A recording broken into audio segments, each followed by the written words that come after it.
Kahit pansamantalang hindi nagpaparamdam si Kim Chu sa noontime show na It's Showtime, hindi niya napigil ang makisali sa isang selebrasyon na malapit sa kanyang puso, ang pagdiriwang ng Pink Day.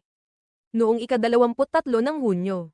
Sa kabila ng kanyang pananahimik sa programa, aktibo naman si Kim sa social media. Sa pamamagitan ng kanyang ex, dating Twitter, at Instagram, ipinahayag niya ang kanyang kasiyahan sa okasyong ito.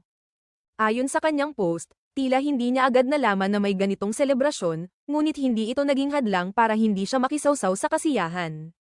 Parang ngayon ko lang nalaman, pero hello. Pink yan, aniya sa kanyang post sa X, kasunod ang mga larawan na nagpapakita ng kanyang pagmamahal sa kulay pink. Hindi lingid sa publiko na ang kulay pink ay isa sa mga paboritong kulay ni Kim Chu. Kaya't sa oras na malaman niya ang tungkol sa Pink Day, agad siyang nagbahagi ng mga larawan sa Instagram na nagpapakita ng iba't ibang gamit at eksenang may